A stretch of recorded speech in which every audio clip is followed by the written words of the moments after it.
importante y por qué interesa que quede grabado. Esta es la definición de hipertensión que da el Ministerio de Salud a través de las guías clínicas GES. ¿Ya? Es la definición oficial, por así decirlo. ¿Ya? En que se define como hipertenso a cualquier persona que tiene una presión de más de 140/90, tomada en 2 ocasiones distintas, separadas por al menos ya 24 horas, idealmente 48, y no más allá de 15 días. O sea, para decir que un hipertenso es hipertenso, hay que tomarle la presión al menos 2 veces. A menos que, y esa es la única excepción a la regla, haya una toma con la presión en más de 160/110. Si una toma tiene una presión de más de 160/110, eso basta para diagnosticar a esa persona como hipertensa, porque nadie debería tener la presión tan alta nunca, ¿ya? Así que primer concepto importante. ¿Cuándo somos hipertensos? 2 veces más de 140/90, una vez más de 160/110. Conste, una vez hipertenso, siempre hipertenso. Recordar eso. ¿Ya? ¿A qué se le llama primaria o esencial? Porque en las guías siempre aparece la hipertensión esencial para acá, la hipertensión esencial para allá.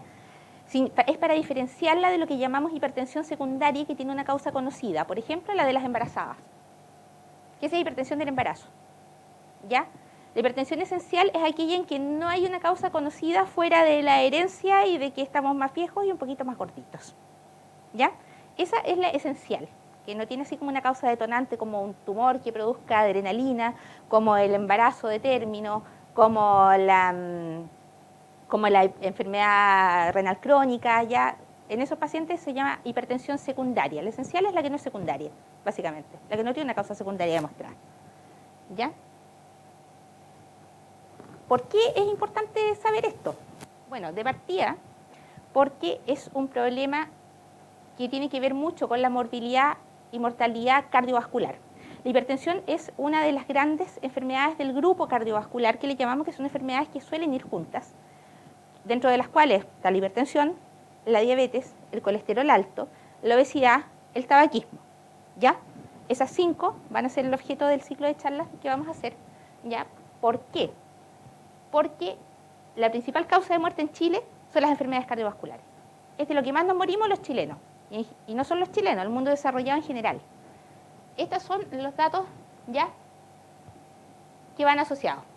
En el año 2000, el 26% de las personas en el mundo eran hipertensos. O sea, 1/4 de las personas del mundo. ¿Ya?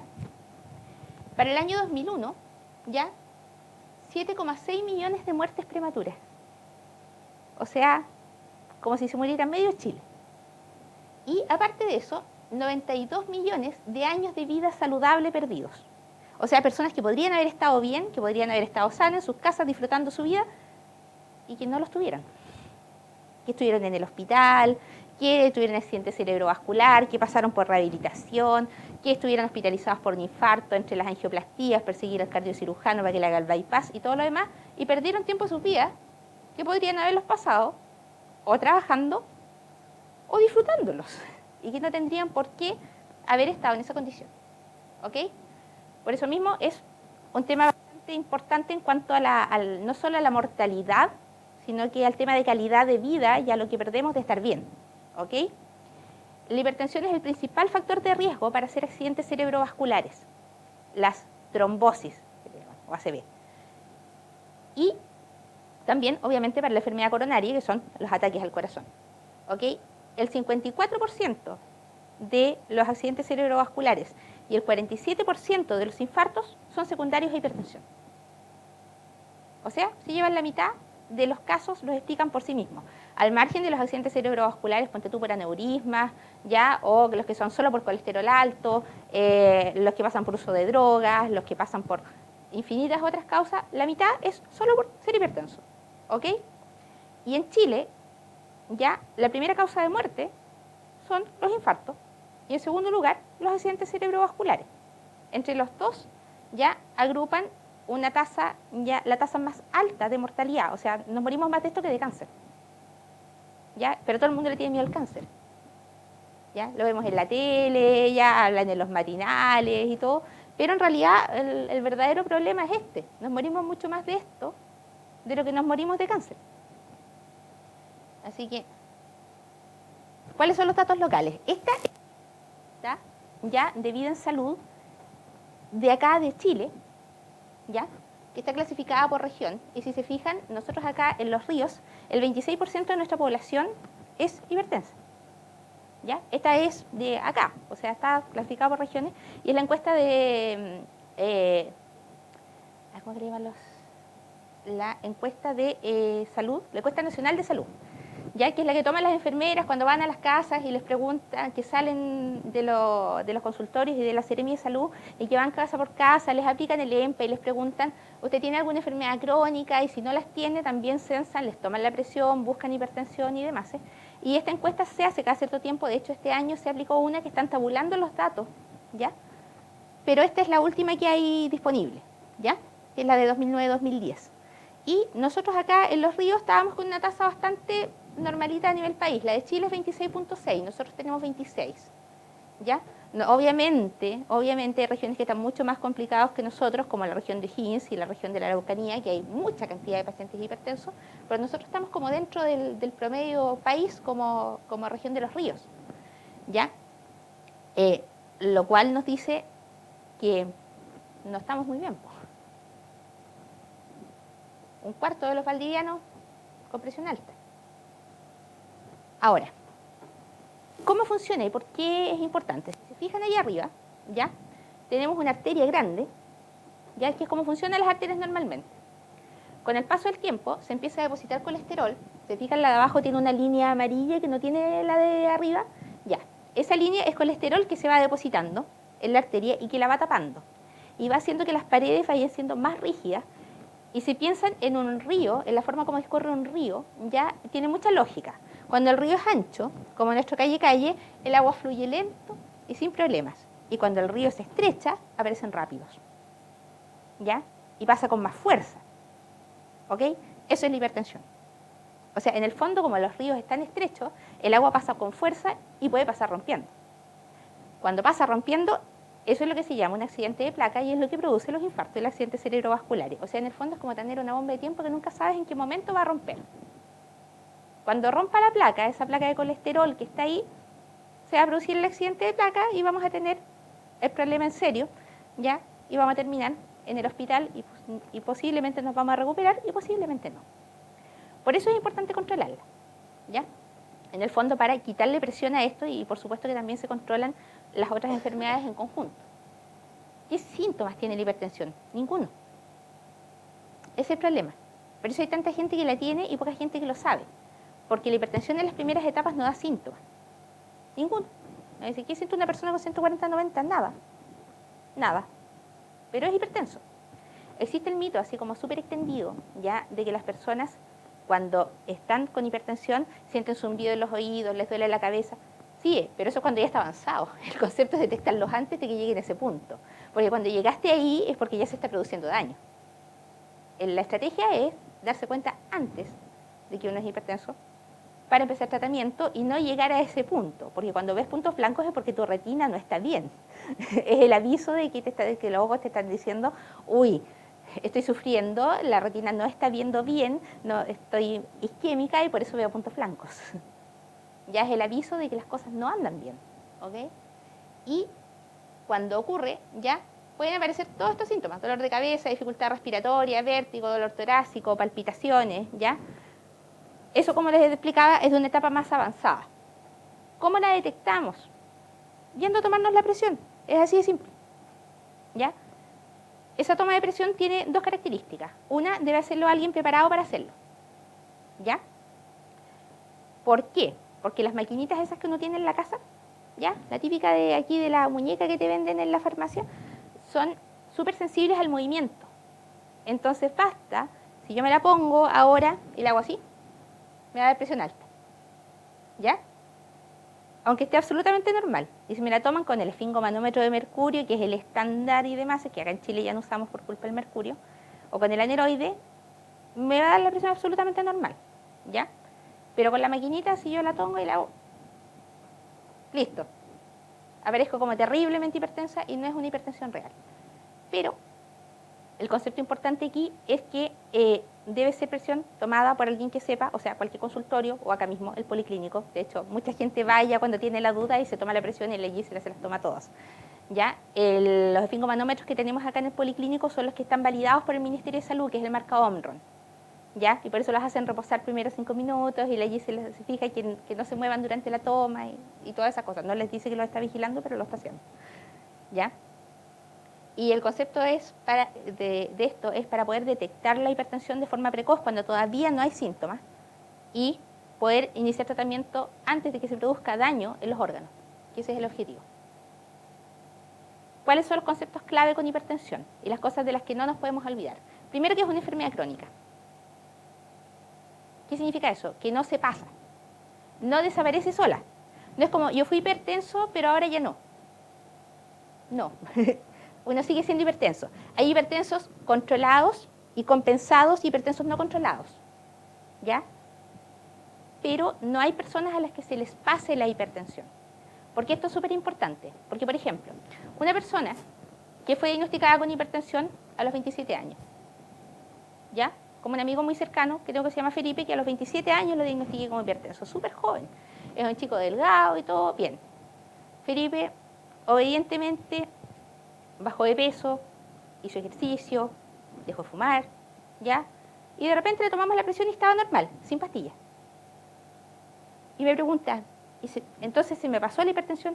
No, significa que apenas tú ganes esos kilitos, va a volver a aparecer. Está ahí, dormida, está controlada, porque no estás comiendo sal, estás haciendo ejercicio y no estás fumando. Pero apenas descontroles al poco alguno de esos factores que tienen que ver con estilo de vida, bueno, finalmente Felipe decidió que la comida era demasiado rica y además ahora toma pastillas para la hipertensión. Pero no es que la hipertensión se pase y en algunas situaciones va a aparecer y puede aparecer en situaciones bastante complicadas. Por ejemplo, cuando las personas se van a operar. Porque muchos de los anestésicos comunes inducen hipertensión. Entonces una persona que es hipertensa y que dice, ah, no, pero la última vez que me tomé la presión estaba normal, a mí se me pasó, ya no me voy a tomar más las pastillas, todo bien, ¿ya? Y no, es que a mí se me pasó la hipertensión. Y llega un día, ponte tú, dice, jugando a la pelota, se torce la rodilla. Y el traumatólogo le dice, ah, no, los meniscos y la cuestión y tenemos que operar. En cuanto le pongan la anestesia, la presión se le va a disparar. Y puede infartarse en la mesa de pabellón, ¿ya? O darle un accidente vascular ahí mismo. Porque frente a cualquier estímulo que produzca dolor o que sea un poco más traumático o a la acción de algunos fármacos, la presión va a subir y va a subir a niveles altos. Y eso es tremendamente peligroso. Por lo mismo, es que no tenemos que pensar que se pasó. ¿Ya? No se pasa, solo se controla. En segundo lugar, los estilos de vida son tremendamente importantes para este tema del control. Se estima que el 90% de los hipertensos podrían controlarse sin pastillas, solo con dieta y ejercicio. El tema es que requiere una disciplina que es una disciplina de vida, o sea, que no es algo para hacer ahora, 2 meses, 3 meses y después ya llegó el verano y chao. No funciona así. Funciona de que uno dice, bueno, y no como sal, y no como sal, y no como sal más. Y es para todo el resto de la vida, porque la hipertensión con el paso de los años solo puede empeorar. A medida que nos vamos haciendo más viejos, las arterias se van poniendo más duras y esto solamente puede empeorar, no mejora. ¿Ya? A más viejo, más hipertenso. Bueno, saber que puede no tener ningún síntoma y saber que cuando uno es hipertenso hay otras enfermedades que están asociadas y que suelen ir junto con ella. La diabetes, el colesterol alto, ¿ya? Y de hecho es frecuente que se asocien, porque todas tienen una misma causa, que son que nos vamos poniendo más viejos y gorditos, que es lo mismo de siempre. Todas parten de ahí, de la cantidad de grasa que acumulamos en el abdomen, ¿ya?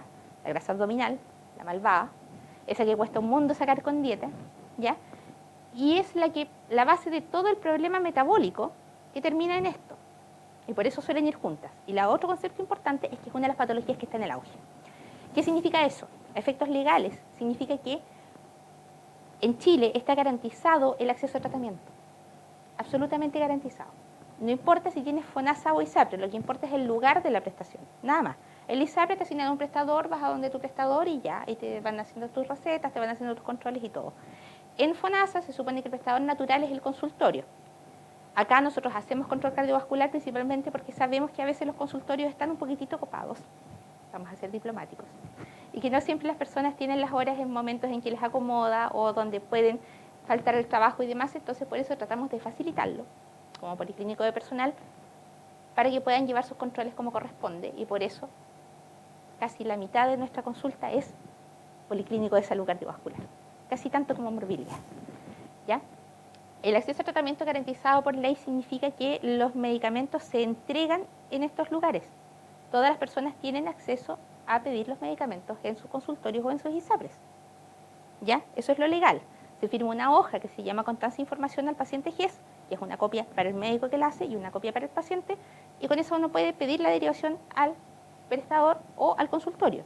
Y están obligados por ley a otorgar la prestación. No es así como, no les hacen un favor. De hecho, el GES nos cobra a todos. Bueno, ¿cómo sabemos si la tenemos? Como les decía, tomándose la presión, ¿ya? Los esfingomanómetros, como les explicaba, existen 3 tipos. Está el esfingomanómetro de columna de mercurio, no sé si se acuerdan de ese, es ese que se abre así para arriba, como una cajita metálica y que tiene ahí la cuestión, la cajita, y que se la hace con la mano, ok. Ese es el de columna de mercurio. Ya no estamos usando ese esfingomanómetro principalmente porque el mercurio es súper tóxico. Los que más lo sufrieron fueron las asistentes de dental, porque las amalgamas también se hacen con mercurio. Pero después de que unas cuantas de ellas tuvieran problemas de salud laboral más o menos serios como demencia, decidió retirarse todo el mercurio de las prestaciones de salud. Por eso ahora los termómetros en los hospitales son digitales, ya, y todas las otras cosas empezaron a pasar a digital, y por eso que los dentistas ya no ponen amalgama, ahora hacen solamente restauración con composite, porque terminan muy mal. Y como les explicaba, si 2 de las tomas de presión dan sobre 140/90, esa persona es hipertensa. ¿Qué hacemos ahí? Consulta médica general. Esto es algo que se maneja por medicina general, ¿ya? La hipertensión esencial pasa al especialista cuando ya hay que agregar el 4.º fármaco, ¿ya? Así que no es para ir corriendo al cardiólogo y desesperarse, no. Esto es algo completamente manejable y es parte de la rutina de todos los días. Y lo que se hace en esa consulta médica general es una estratificación de riesgo cardiovascular.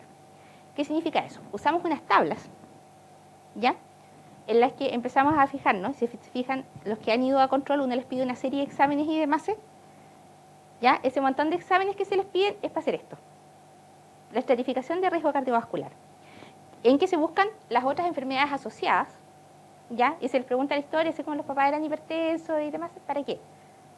Para decir, ya, este paciente es de bajo riesgo, es de mediano riesgo, es de alto riesgo o es de muy alto riesgo. ¿Por qué? Porque las metas a las que uno tiene que llegar son diferentes según el riesgo. Pongámoslo así, si tienes el colesterol en 142 y eres de bajo riesgo, hace dieta y ya, ¿ok?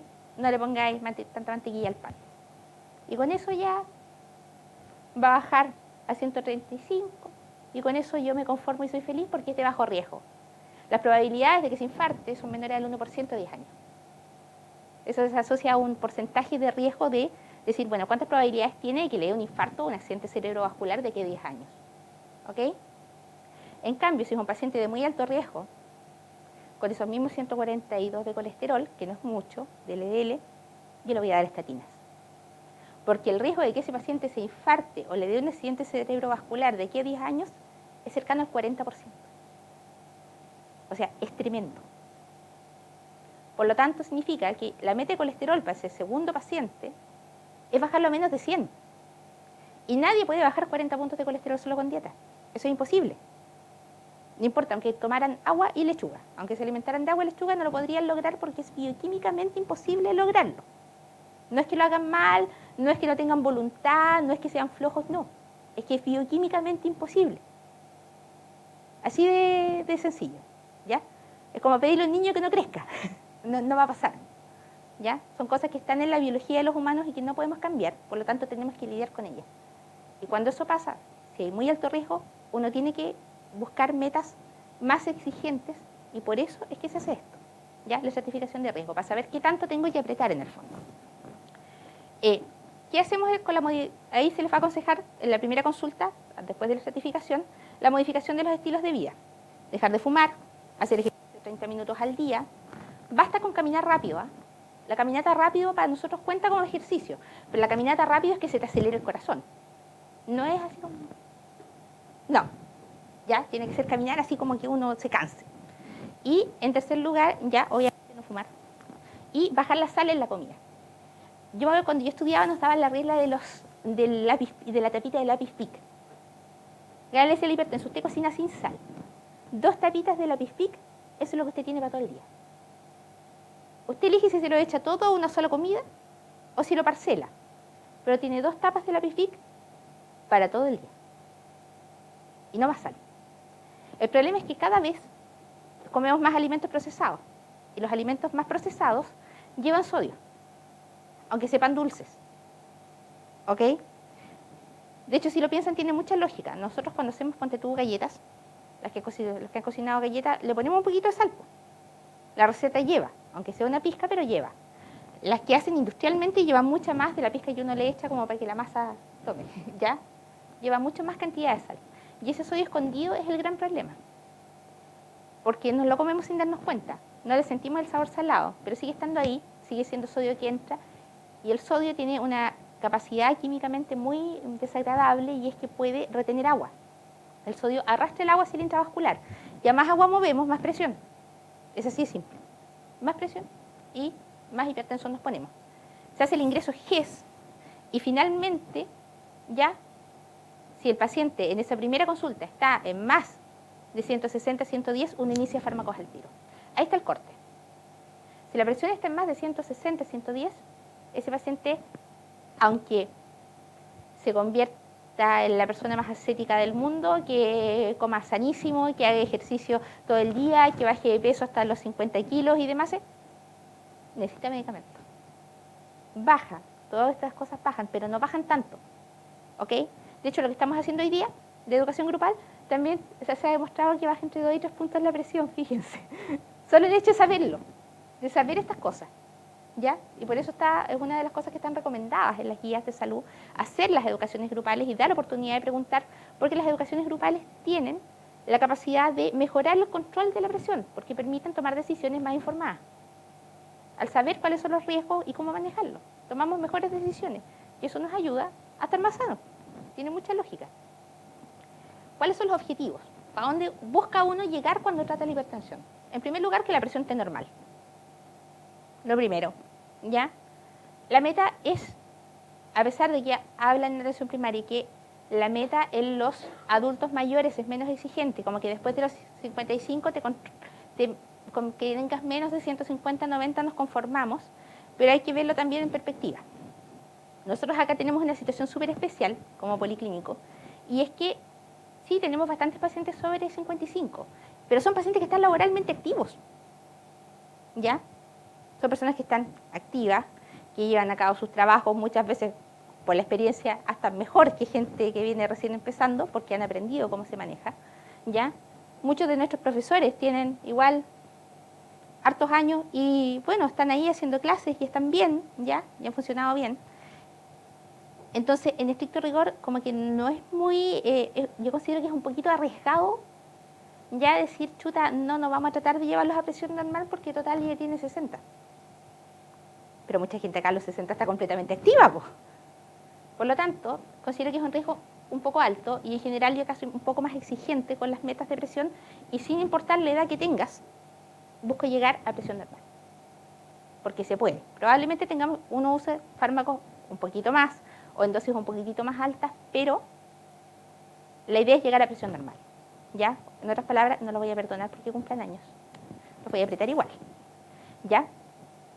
También buscamos que los factores de riesgo cardiovascular estén controlados, lo que hablábamos, que el colesterol también se controle, que si hay diabetes también eso se controle. ¿Ya? ¿Por qué? Porque un paciente que tiene todas sus patologías crónicas controladas tiene el mismo riesgo que una persona que no las tiene. Esa es la idea. Eso es lo que buscamos, bajar ese riesgo para que sea igual que la que tiene solo por ser hombre o mujer y tener los años que tiene. Y ya. Y finalmente el seguimiento a lo largo del tiempo porque la vida va cambiando. Vamos cumpliendo años, vamos ganando kilos, ¿ya? Y esas cosas es normal que pasen porque nos pasan a todos los seres humanos. Las mujeres sí o sí nos va a llegar la menopausia, sí o sí vamos a tener cambios hormonales y no es algo que podamos evitar. Como no lo podemos evitar, invariablemente tenemos que ir siguiendo la cuerda de esos eventos vitales y porque también puede que este año no seamos diabéticos, pero ha pasado. De hecho, nos pasó el año pasado, antepasado, de una paciente que le hicimos el preventivo en noviembre y era una persona sana. Y la vimos de nuevo en enero con síntomas dudosos pedimos los exámenes y diagnosticamos diabetes. Y tenemos los exámenes de noviembre. Sabemos que no era diabética en noviembre. Le hicimos el examen, le buscamos diabetes en noviembre y no la tenía, estamos seguros porque hicimos todas las pruebas. Debutó entre diciembre y enero. En 2 meses cambió. Por eso se controlan, porque esas cosas cambian en el tiempo. Y finalmente, que el otro concepto sí que es súper importante, es que el objetivo de tratamiento es evitar infartos y accidentes cerebrovasculares. Entonces, por eso de repente es súper difícil ver cuándo el tratamiento está siendo exitoso, porque el éxito del tratamiento no se mide en cosas que ocurren. No es como, por ejemplo, ya tengo apendicitis, el tratamiento es operarse, me operé y estoy sano. Pasó algo, ya no me duele, ya no tengo fiebre, ya no me siento mal, algo ocurrió y algo cambió. En cambio, acá el éxito del tratamiento se mide en cosas que no pasan. Oh, han pasado 10 años y no me he infartado. ¿Quién lleva la cuenta de eso? Nadie. Pero esa es la medida del éxito. Para nosotros, cada año que pasa y que siguen vivos, para nosotros es un éxito. Entonces, los médicos de cardiovasculares como adoramos la tranquilidad. ¿Entiendes? Cuando no tenemos que correr, ¿captáis? Cuando no nos avisan, oye, ¿sabes que te estoy llamando de la guardia porque este paciente dice que se controla contigo, es que llegó acá con dolor al pecho o no puede hablar? ¿Te acordáis qué medicamentos toma? ¿Cuándo ha pasado un año y ningún colega te ha llamado en esa? ¿Qué toma la señora tanto? ¿Captáis? ¿Cómo estaban sus exámenes en el último control? ¿Los colegas de la guardia no te han llamado en un año? Lo hiciste bien. Entonces es como raro, porque se miden cosas que no ocurren. Lo que les explicaba, ¿por qué ir a control? Porque el tiempo va pasando y la hipertensión empeora con la edad, porque es normal que las arterias se pongan más rígidas con la edad. También porque el estrés aumenta la presión arterial. Porque nosotros cuando estamos estresados liberamos una hormona que se llama cortisol. El cortisol nos hace retener sodio y aumenta la presión. Así que sí, eso es verdad, estar estresado aumenta la presión. Eso está ultra demostrado y se sabe incluso cómo. Por lo mismo es que hay que ir haciendo seguimiento, ¿ya? Porque las enfermedades intercurrentes descompensan la presión. ¿A qué me refiero con enfermedades intercurrentes? Te atropellaron, te va a subir. Tu cuerpo va a tratar de compensar y el dolor que vas a sentir va a hacer que tu presión suba. Porque si estás con una bronquitis y estás tosiendo, el cuerpo lo interpreta como si estuvieras haciendo ejercicio. Todo el rato, sin parar y sin descansar. Así que te va a subir también. Por eso, todo ese tipo de cosas influyen. Y también porque pueden aparecer otras enfermedades cardiovasculares, lo que les explicaba en el paso del tiempo, que obliguen a reclasificar el riesgo. Una persona que era de bajo riesgo, que era solo hipertenso leve y demás, y que resulta que cumplió 50 y ahora también tiene colesterol alto. Y 3 años después debutó con diabetes. Bueno, ese paciente ya no es un bajo riesgo. Ese paciente es un alto riesgo cardiovascular y las metas se ponen más exigentes.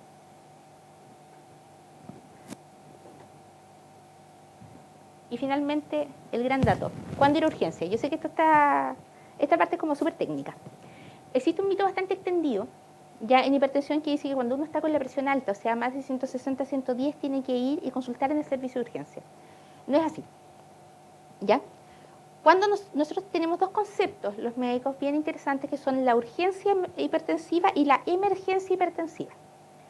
La urgencia hipertensiva, ¿ya?, es cuando la presión está alta, se define sobre 180, 120, ¿ya? Algunas guías dicen 180, 110, otras 180, 120, pero en general en 180 todos se ponen de acuerdo, ¿ya? Más sintomatología. ¿Qué significa eso? No importa lo que marca la maquinita, es más importante lo que siente el paciente, ¿ya? Por ejemplo, si tú tienes una presión que la maquinita dice 180, 110 y tú te sientes regio estupendo, bueno, te sientes regio estupendo. Sí, vas a tener que ir a control cardiovascular, sí tienes que pedir una hora en el consultorio, sí te van a subir los medicamentos. Todas esas cosas, ¿ya? Y es que ponerte las pilas con el tema de la sal, ¿ya? Hay que ponerse las pilas con bajar la guatita, pero no te vas a morir. En realidad, el riesgo asociado, ¿ya?, a que ocurra un evento cardiovascular mayor, sin síntomas, solo con la presión alta, es de 0,1%. Es rarísimo, ¿ya? Y se van a evitar el plantón en urgencia porque no los van a pescar ni en baja. Cuando nos preocupamos, ¿ya? La urgencia hipertensiva es cuando tú tienes daño de órganos blancos. O sea, la orina está saliendo con espuma, veo puntitos, me hormiguea a un lado del cuerpo. Eso es una urgencia hipertensiva. ¿Ya? O sea, la presión está sobre 180, 110 y además tenemos síntomas. O hay dolor torácico. Ahí sí, ahí hay que ir a urgencia. Eso implica que hay que bajar la presión. ¿Ok? También ahí hay que ser cuidadoso porque bajarla muy de golpe no es una buena idea. Existe bastante consenso en que la bajada gradual es mejor que la bajada brusca, porque hay situaciones en que el cuerpo necesita la presión alta. Por ejemplo, en los accidentes cerebrovasculares, en que la presión sube para compensar que no le está llegando sangre al cerebro. Entonces es un mecanismo compensatorio, ahí nosotros no la bajamos. La dejamos alta, porque es un mecanismo del cerebro para sobrevivir, lo necesita. Y la emergencia hipertensiva, ¿ya? Es cuando hay riesgo vital, ¿ya? Cuando son casos de riesgo vital, eso sí son para ir a urgencia. Y estos son, ¿ya? Insuficiencia ventricular izquierda aguda. Sé que el término es súper técnico. ¿Qué significa eso? Cuando hay insuficiencia cardíaca, cuando la persona se empieza a ahogar, duele el pecho, los labios están azules, ¿ya? No puede respirar. Eso es una emergencia. También, cuando hay insuficiencia coronaria aguda, ese dolor de infarto, ya dolor opresivo en el pecho, que se irradia el brazo izquierdo a la mandíbula, acá al epigastrio, ya como si los pacientes siempre lo describen como si les hubieran tirado un camión encima. Esa imagen del camión o de la camioneta, o tengo un elefante sentado en mi pecho, esto también me lo han dicho varias veces. Tengo un elefante sentado en el pecho, doctora, es como si se me hubiera sentado un elefante encima. No es el típico dolor como puntada, los infartos no se sienten así, ¿ya? Se sienten literalmente como un peso, es un dolor que es opresivo, ese es el dolor de isquemia. El aneurisma disecante de la aorta, que se describe como un dolor lancinante. ¿Qué significa eso? Como si tuvieran un lanzazo atravesado en el pecho, por eso se llama lancinante, de lanza, ¿ya? Como una lanza que atraviesa de atrás hacia adelante, ¿ok? O de adelante hacia atrás. Y la que se mantiene con el paso de las horas y que no cambia según la posición del cuerpo. A diferencia, por ejemplo, de las costocondritis, que son como agujitas, pero esas cambian según la posición y cuando uno se mueve duelen peor. Este no, este es constante, siempre igual. Después, hipertensión severa más síndrome nefrítico agudo. Este es súper fácil de detectar, orinan sangre. Es súper obvio. El síndrome nefrítico es súper obvio. Yo creo que no hay persona que no vaya al baño y, oh por Dios, está rojo. Eso es malo. ¿Ya? La crisis renal de la esclerodermia es una enfermedad crónica, ¿ya? Los pacientes que la tienen lo saben, ¿ok? Están diagnosticados normalmente, es una enfermedad del colágeno que se diagnostica cuando niños. La hemorragia intracraniana y la hemorragia subaracnoidea, ya que se describen como la cefalea en trueno.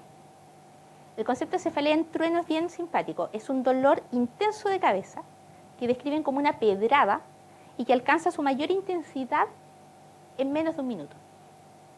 Es literalmente como si les dieran un piedrazo en la cabeza. Eso es porque algo está sangrando dentro del cráneo. La gran mayoría de las cefaleas en trueno son por sangrados adentro, generalmente aneurismas rotos. Es la causa más frecuente. Después, traumatismo encefalocraniano. Es como difícil no darte cuenta si te dan un golpe en la cabeza en realidad. Y normalmente la gente cuando le dan un golpe en la cabeza y cae inconsciente tienden a llevarle urgencia, solo no se dan cuenta cómo llegan ahí, pero llegan. ¿Ya? Cuando se han operado hace menos de un mes y tienen suturas en las arterias. ¿Ya? Por ejemplo, si les hicieron un bypass hace menos de un mes y hay hipertensión, hay que ir. Las suturas se pueden romper por la presión de la sangre. ¿Ya? Así que eso sí es una causa para. Encefalopatía hipertensiva, hipertensión maligna. ¿Qué significa eso? La encefalopatía hipertensiva causa síntomas similares a los de la demencia. Las personas empiezan a hablar cabeza de pescado. ¿Ya? Están hipertensos, están desorientados, no saben dónde están y hablan leceras. Ahí generalmente el paciente no se da cuenta, es el entorno el que se da cuenta y lo toma y lo lleva, porque está hablando leceras, ¿ya? O haciendo leceras, que es peor. Después está la eclampsia, que es la de las embarazadas, ¿ya? O están embarazadas y convulsionan, también esas suelen llegar a urgencia rápidamente.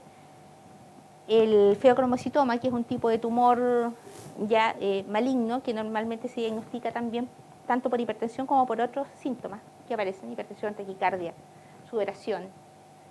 Cuando las personas están tomando clonidina, ¿ya? o inhibidores del AMAO. Lo único que tenemos en Chile de ese grupo de medicamentos es la amoclovemida. La amoclovemida casi nadie la usa, un medicamento que usan los psiquiatras y que ellos mismos le indican muy rara vez aquí en Chile. En Chile no somos buenos para ese grupo de medicamentos, como que no, nunca pescaron mucho. Y por supuesto si usaron cocaína. Espero que nunca usen. Pero por supuesto si usaron cocaína también y están en crisis hipertensiva es momento de ir a urgencia. Esas son como las causas de... En general, si se fijan, todas dan como síntomas bien llamativos. Súper llamativos, que son como cosas que la gente por sentido común diría, sí, hay que ir. ¿Ya? Y finalmente, tenemos el espacio para las dudas. Aprovechenlo para preguntar. Dale. Uno puede tomársela, yo me compré una cosa ¿Sí? para tomarme la presión. ¿Qué tengo que tener cuidado? Por ejemplo, Primero, una buena toma de presión arterial requiere al menos 5 minutos de reposo. En segundo lugar, no fumes antes de. No tomes café antes de. ¿Ya? Si has fumado o has tomado café, deja que pasen al menos 15 minutos. Siéntate los últimos 5, ¿ya? Tómate la presión en el brazo en la que normalmente te la toma el médico. Uno elige el brazo de acuerdo al paciente, por si acaso. Porque siempre tenemos la presión en un brazo más alto que en el otro. Por lo tanto, la que elige tu médico siempre para tomártela, esa es la que en seguimiento de presión te dio más alto.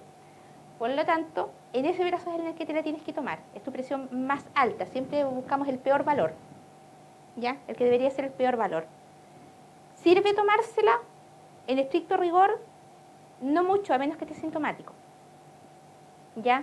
O sea, si tienes síntomas, si ves puntitos, si te duele la cabeza, si estás mareado, sientes dolor en el pecho, ahí sirve tomársela. Tomársela así como por tomársela, fuera del seguimiento, del control de presión, no tiene mucho sentido aparte de estresarte más. ¿Ya? ¿Por qué? Porque está demostrado que cuando tú vas a control, ya en general la presión que te encuentra el médico es un poquito más alta de la que tú tienes normalmente en el día a día. ¿Por qué? Por los nervios del control. De me van a retar, ¿ya? De que a lo mejor no hice muy bien la dieta, de que chuta y... Eso se llama hipertensión de delantal blanco. ¿Ok? yeah. Sabemos que existe. Lo tenemos en cuenta.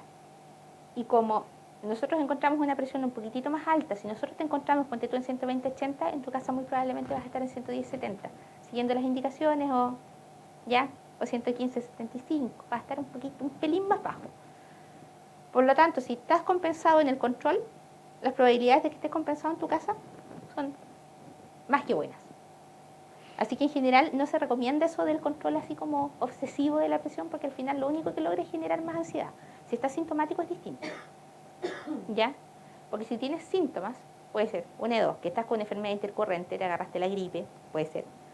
O si te olvidó tomarte los medicamentos, también pasa, ¿ya? O si es que ha pasado algo distinto en tu vida, estás más estresado y demás, si estás sintomático, ahí sí. Ahí sí tiene sentido. ¿Para qué sirve? Sirve para tener una referencia, ¿ya? ¿Cuándo te vas a asustar? Si tienes más de 130 de diastólica y aparecen otros síntomas, y ahí sí. ¿Qué pasa si no? Por ejemplo, ¿qué pasa si yo me tomo la presión y la encuentro en 160, 110? Pido una hora al poli. Eso es lo que hay que hacer, ¿ya? Y probablemente yo voy a decir, oh demonios, estás un poco alto, estamos con la hipertensión decompensada, te voy a subir los fármacos. ¿Ya? Te voy a decir, bueno, vamos a subirnos a 10 de amlodipino, o vamos a agregarlo, o vamos a agregar un diurético, o demás, ya. Voy a buscar para qué lado va, te voy a dejar los medicamentos y demás, y te voy a controlar una semana después, cortito. ¿Ya? Si es mucho, te voy a controlar 2 días después. Bien cortito. ¿Ya? Y a medida que vamos controlando, vamos a ir siguiendo hasta que te baje. ¿Ok? Y vamos a ir escalando el tratamiento hasta que baje, hasta que lleguemos a un valor normal. Llegamos a un valor normal, entramos nuevamente al ciclo de controles, al ciclo de controles normales. ¿Ya? Pero eso es lo que se hace en general cuando encontramos presión elevada. Pero en general, como te digo, no se recomienda tomarla a menos que haya sintomatología. Vas a perder tiempo, la vas a encontrar normal la mayoría de las veces y solo vas a conseguir estresarte más con el tema y ponerte más ansioso con el tema, con algo que en realidad, llevando bien el tratamiento y siguiendo las recomendaciones que son, si se fijan, siempre decimos lo mismo: comer sano, hacer ejercicio, no fumar. Somos repetitivos con el tema. Pero en general todas esas cosas son las que más contribuyen al manejo de la hipertensión. Otra cosa cuando se trata de hacer ejercicios, por ejemplo, uno ya que tiene su edad, ¿Sí? bueno, puede salir a caminar, por supuesto, ¿cierto? Es lo más, pero también puede, por ejemplo, en invierno tener una de estas máquinas que se puede También, caminar en la casa. ¿Es bueno también. eso? De hecho, ¿sabes qué hago yo? Tengo un juego de deportes en la consola. A mi marido le gustan las consolas de videojuegos, ¿ya? Le gustan mucho las consolas de videojuegos. Y tiene una consola en la casa, entonces yo me conseguí un juego de deporte, lo pongo y ahí en la casa sale un chico que con el sistema de Kinetics que detecta movimiento, entonces tengo ahí al negrito que me hace clases de salsa, ¿viste? Entonces yo me instalo en el living y el negrito ahí me hace las clases de salsa y yo bailo en el living. Mis cabros chicos se mueren de la risa, acá está ahí la mamá haciendo el ridículo bailando con el negrito de la tele. Pero es deporte, fíjate. ¿Por qué lo hice así? Porque no tengo, al igual que mucha gente no tengo tiempo para ir al gimnasio, pero es cosa de buscar la manera. Es cosa de buscar la manera. Si quieres invertir en una máquina y te sientes feliz y te gusta, bien. Si no están las lucas, si no está el tiempo y demás, bien, hay forma.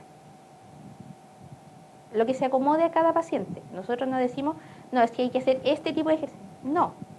Lo que pedimos es que hagan ejercicio al grado que se les apure el corazón y se les acelere la respiración durante 30 minutos al día. ¿Cuál? El que los haga felices. Aquel que puedan mantener en el tiempo. Para mí es más importante la constancia que sea la super máquina o en el gimnasio más. No. Si quieres levantar, hay gente que levanta sacos de arroz, hay gente que va ahí a la costanera y usa las máquinas de la costanera en el verano. Yo bailo con el negrito, el negrito de la tele.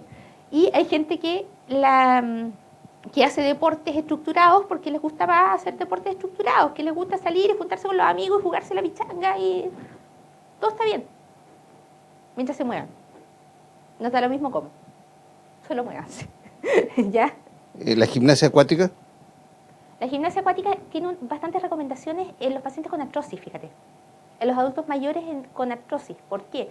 Porque es una enfermedad que tiene, o sea, que es un tipo de ejercicio que tiene bajo impacto en las rodillas y en las caderas. Por lo tanto, si bien te obliga a usar mucha cantidad de fuerza, porque te cuesta más moverte en el agua, ya no estás golpeando todo el tiempo las rodillas y las caderas, por lo tanto, disminuye los riesgos de artrosis, que bueno, a la larga todos la tendremos, es parte de envejecer, pero hace más lento el proceso. Ayuda a que el proceso sea más lento al no cargar tanto ya el peso del cuerpo con las rodillas y las caderas. Pero la recomendación ahí no está por el lado cardiovascular, la recomendación está por el lado osteoartromuscular. Así que, bien, y si te gusta, genial, ¿ya? Pero el concepto más importante para nosotros es la constancia. Por eso les pedimos que sea una actividad que disfruten, ¿ya? Por ahí va el tema. ¿Más dudas? ¿Preguntas? Aprovechen. De eso se trata. Yo, Ujú. primero disculpa por llegar tarde, no te sabía que estaban acá, venía un conversatorio de modelos de salud, pero creo que es más tarde. Pero me pareció súper interesante el tema. Ujú.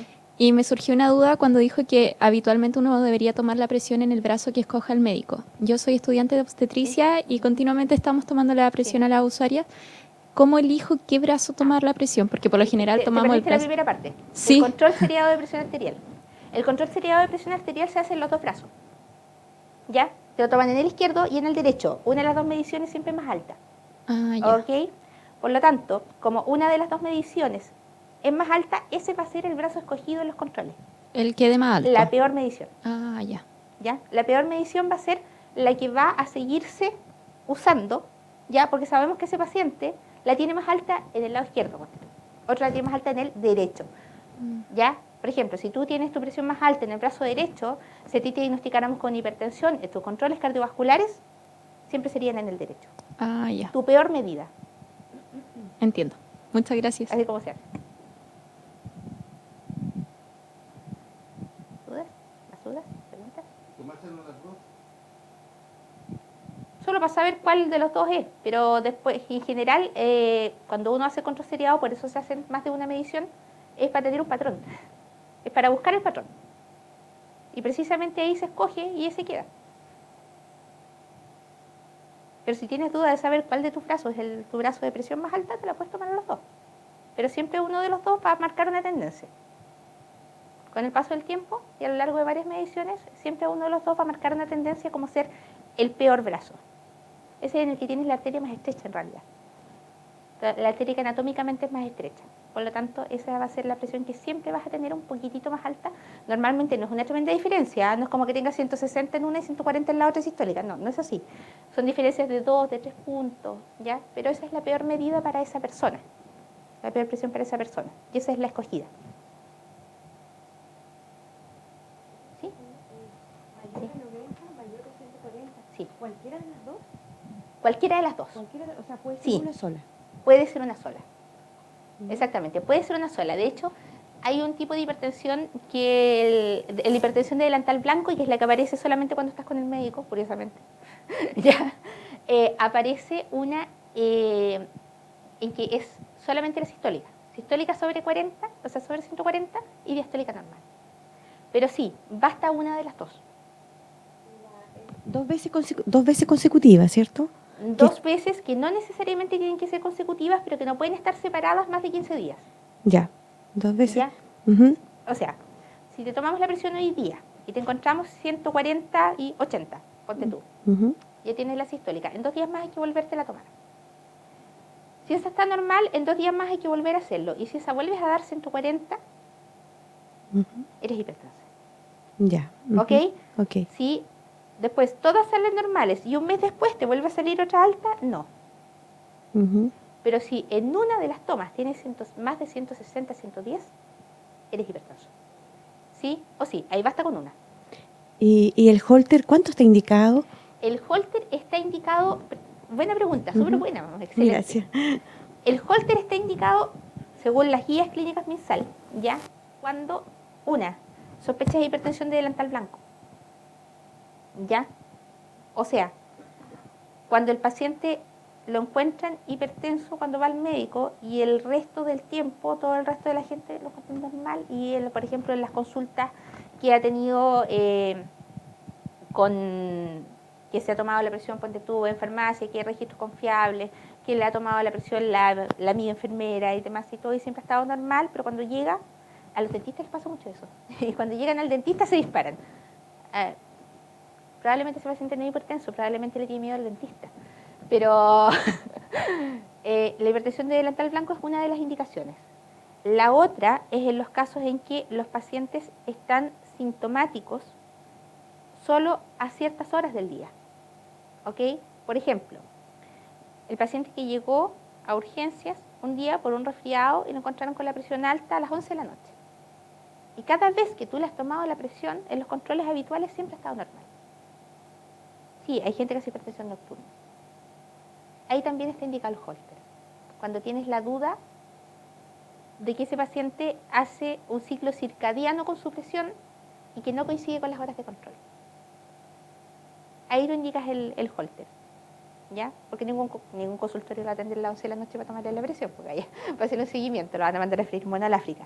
Así que ahí está indicado el holter, pero en general el método más validado, ¿ya?, es el control seriado. De partida, es rápido, es barato, está ampliamente disponible en todos lados, ¿ya? El holter no, ¿ya?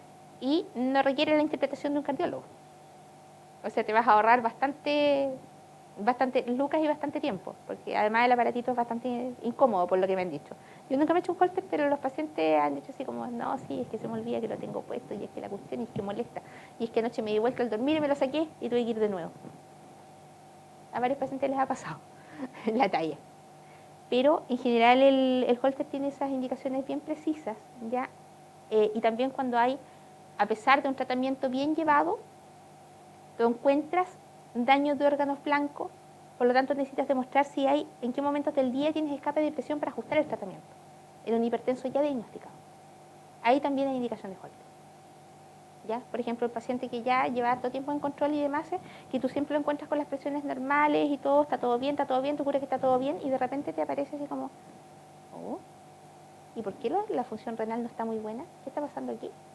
¿Por qué me está dando microalbuminuria positiva? Ponte tú en el examen. Algo está pasando, significa que hay momentos del día que yo no estoy viendo en que la presión se me está escapando.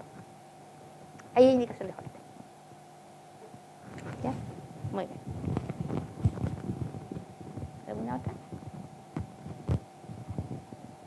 dudas? ¿No? ¿Estamos? Ok. Hemos terminado por hoy. La siguiente del ciclo, si no me falla la memoria, ya, porque mi jefe es quien ordena, debería ser resistencia a insulina. ¿Ya? Dentro de resistencia a insulina y diabetes. Así que seguiremos el ciclo de charlas. La idea es hacerlas más o menos una vez al mes, precisamente para tener estas oportunidades para responder dudas y para salir de dudas en el tema cardiovascular, que este año le hemos puesto como firme el hombro en el policlínico. Ha sido un gusto tenerlos acá y esperemos vernos en el futuro.